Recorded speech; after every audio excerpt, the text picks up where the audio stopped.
वर्तमान की दुनिया के दोस्तों नमस्कार, मैं अखिलेश कुमार। आज हम बात करेंगे यूपीएससी सीएसई 2018 सामान्य अध्ययन प्रश्न पत्र 1 के प्रश्न संख्या 12 की। प्रश्न है, चर्चा करें कि क्या हाल के समय में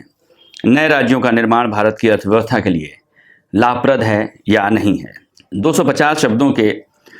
और 15 अंक के इस प्रश्न में आपको सिर्फ चर्चा करनी है और इस संदर्भ में चर्चा करनी है कि जो नए राज्यों का निर्माण हुआ है वो नए राज्यों ने क्या भारतीय अर्थव्यवस्था के संदर्भ में वह उनका निर्माण जो है वह लाभप्रद है या नहीं है। 2018 का यह प्रश्न है और इस संदर्भ में वो प्रश्न आया था उसमें, क्योंकि उसे कुछ सालों पहले तक नए राज्यों का निर्माण चल रहा था, हुआ था, जिसमें मुख्य रूप से उत्तराखंड, झारखंड, छत्तीसगढ़, तेलंगाना जैसे राज्य बने थे। इस संदर्भ में हमें बात करनी है कि दरअसल और इन राज्यों के निर्माण के पीछे की दरअसल जो हकीकत है, जो विशेषता थी वह यह थी कि हर भाषाई आधार पर नहीं बने थे जैसे आज़ादी के बाद राज्यों का निर्माण हुआ था, बल्कि इनके पीछे वहाँ की जो अर्थव्यवस्था है उस अर्थव्यवस्था में जो उतार चढ़ाव था, उस अर्थव्यवस्था में जो कुछ क्षेत्रों का जो विकास नहीं था और कुछ क्षेत्रों का विकास हो रहा था, कुछ क्षेत्रों के आर्थिक संसाधनों पर उस राज्य के अन्य क्षेत्र निर्भर करते थे। ऐसी स्थितियों में इन क्षेत्रों में जो विक्षोभ पैदा हुआ आर्थिक विकास को लेकर, उस विक्षोभ को दूर करने के लिए ही दरअसल अर्थव्यवस्था को बेहतर करने के लिहाज से ही वहाँ की यह नए राज्यों के निर्माण की बात हुई और इसके लिए इन सारे नए राज्यों के निर्माण के पीछे वहाँ के लोगों ने जिस तरह के आंदोलन किए थे उसका भी प्रभाव पड़ा। तो इस प्रश्न को लिखते समय हमें यह प्रश्न इस तरह से लिखना चाहिए, हाल के समय में उत्तराखंड, झारखंड, छत्तीसगढ़ और तेलंगाना जैसे नए राज्यों के गठन और आर्थिक गतिविधियों में स्थानीय लोगों की सीधी हिस्सेदारी ज़्यादा महत्वपूर्ण रही है। यानी आंदोलनों के रूप में और राज्य की मांग के संदर्भ में इसे समझने की जरूरत है। नए राज्यों के बनने से जहां इन राज्यों में आर्थिक स्रोतों का प्रबंधन सुधरा है, वहीं निवेश की स्थितियां भी ज़्यादा बेहतर हुई हैं। निश्चित रूप से जो नए राज्यों का निर्माण हुआ और ये जो राज्य बने हुए हैं, यह वास्तव में प्राकृतिक संसाधनों से प्रचुर हैं। प्राकृतिक संसाधन यहाँ पे बहुतायत में हैं और इन प्राकृतिक संसाधनों का उपयोग इस क्षेत्र की जनता के लिए हो, इसमें इन राज्यों की यह मुख्य रूप से यह मांग थी और इस मांग के तहत इन राज्यों का निर्माण हुआ है। तो निश्चित रूप से जो बाहर की जो कंपनियां हैं या देश या विदेशों की जो कंपनियां हैं, उन्होंने इन क्षेत्रों में प्राकृतिक संसाधनों के दोहन के लिए अपना निवेश वहां बढ़ाया है, बढ़ाने की ओर बढ़ रही हैं। तो निश्चित रूप से इससे जो निवेश की स्थितियाँ सुधरी हैं, इससे इन राज्यों के आर्थिक विकास की रफ्तार में उल्लेखनीय इजाफा हुआ है। जैसे छत्तीसगढ़ में मध्य प्रदेश की अपेक्षा ज़्यादा निवेश गतिविधियां बढ़ी हैं और उत्तराखंड की सालाना विकास दर जो है वो उत्तर प्रदेश में जब वह राज्य हुआ करता था, जब वह क्षेत्र हुआ करता था, उसकी अपेक्षा उस क्षेत्र की जो सालाना विकास दर है उसमें बहुत अच्छा इजाफा देखने को मिला है। सामान्य रूप से एक मोटा मोटी अनुमान है कि उसमें सालाना 10% की ग्रोथ देखने को मिली है, जो इतनी नहीं हुआ करती थी कभी पहले। इसके साथ नए राज्यों के गठन से नए शहरी क्षेत्रों का निर्माण और इसके चलते रोजगार के नए अवसरों का बढ़ना संभव हुआ है। यानी जब नए शहरी क्षेत्रों का निर्माण होता है तो इसका मतलब क्या होता है कि इसका मतलब होता है बुनियादी ढांचे का विकास होता है, जिसमें राजमार्ग से लेके एयरपोर्ट से लेके सड़कें, सार्वजनिक परिवहन व्यवस्था, दूरभाष सघनता और सांस्कृतिक तथा शैक्षणिक संस्थाओं का विकास होता है। नए नए स्कूल खुलते हैं, नए ऑफिसेज बनते हैं, नए दफ्तरों का निर्माण होता है, नए प्रशासनिक केंद्रों का निर्माण होता है और इस पूरी गतिविधियों में जब शहरों का निर्माण होता है तो उसमें सड़कों के द्वारा उन्हें जोड़ा जाता है, उनके अंदर सड़कें बनाई जाती हैं, बेहतर से बेहतर सड़कों का निर्माण करने की कोशिश होती है। परिवहन के व्यवस्थित के साधन विकसित होना शुरू होते हैं। राजधानी क्षेत्र में ही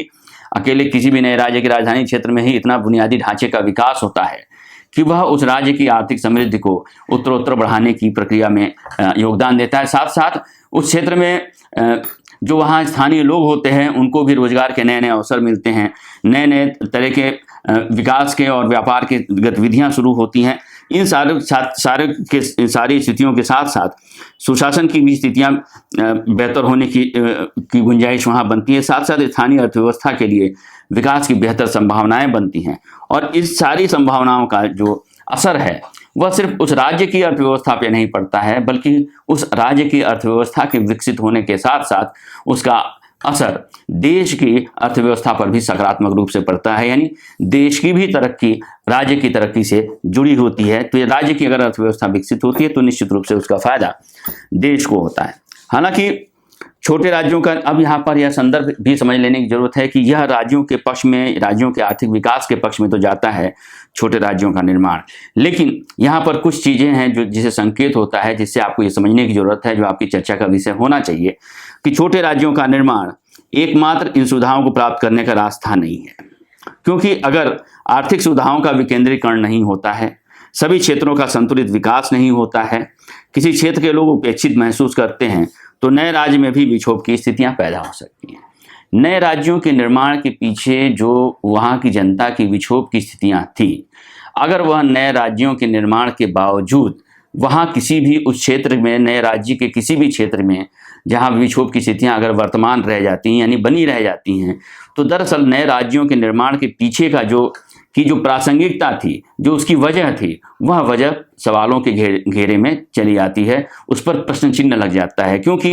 अगर नए राज्यों के निर्माण के बावजूद उस राज्य के किसी क्षेत्र में आर्थिक गतिविधियां ठप पड़ी हुई हैं, आर्थिक गतिविधियों का लाभ उस क्षेत्र की जनता को नहीं मिल रहा है, तो निश्चित ही वह उस क्षेत्र की जनता में विक्षोभ की स्थितियां पैदा करेगी, और वह विक्षोभ की स्थिति कहीं ना कहीं राज्य में अराजकता की स्थिति को पैदा करेगी। इसलिए इस बात पर हमेशा ध्यान रखना होगा कि दरअसल राज्यों का निर्माण जो है वह सिर्फ आर्थिक जो स्थितियां हैं, जो सुविधाएं हैं, उनको प्राप्त करने का रास्ता भर ना हो जाए, बल्कि उस आर्थिक सुविधाओं का लाभ व्यापक रूप से जनता के हर क्षेत्र को मिलना चाहिए। और इस संदर्भ में जब आप इसका उपसंहार लिखेंगे, जब आप इसको कंक्लूड करेंगे, तो आपको लिखना चाहिए कि बेशक नए राज्यों का निर्माण देश की अर्थव्यवस्था में सकारात्मक योगदान दे सकता है, लेकिन यह तभी संभव है जब क्षेत्रीय और अंतर राज्यीय असमानताओं का दीर्घकालिक समाधान किया जाए। नई राजनीतिक संस्थाओं के निर्माण के बजाय शासन में मौजूदा शासन के भीतर खोजा। यानी अब अगर विक्षोभ की स्थितियां होती हैं तो उसका मतलब ये नहीं है कि आप तुरंत फिर एक नए और राज्य के बारे में सोचने लगें, इससे समस्या का हल नहीं होता। दरअसल इससे अलगाववादी स्थितियां भी पैदा हो सकती हैं। इसलिए जरूरत है कि नई राजनीतिक संस्थाओं का बार बार निर्माण करने से बेहतर है कि जो प्रॉब्लम है, जो समस्या है उस क्षेत्र के, उसको उसी राजनीतिक व्यवस्था के अंतर्गत, उसी शासन की व्यवस्था के अंतर्गत उसे खोजा जाए और उसका दीर्घकालीन समाधान निकाला जाए, जिससे वह इस क्षेत्रीय या जो अंतर्राज्यीय असमानताएं हैं वह व्यापक रूप से खत्म की जा सकें और वह भविष्य के लिए किसी तरह का खतरा न बने। अन्यथा इस बात की गारंटी नहीं है कि एक नई राजनीतिक इकाई बेहतर आर्थिक प्रदर्शन कर पाएगी। और इस तरह से आप अपने इस उत्तर को कंक्लूड कर सकते हैं, खत्म कर सकते हैं। तो इस संदर्भ में ही आप नए राज्यों के निर्माण और उसकी भारतीय अर्थव्यवस्था के संदर्भ में क्या योगदान है, इस बात को आप अपने उत्तर में इस तरह से प्रस्तुत कर सकते हैं। शुक्रिया। अगर वर्तमान की यह पहल आपको पसंद आई हो तो हमारे वीडियो को लाइक करें और चैनल को सब्सक्राइब करें। शुक्रिया।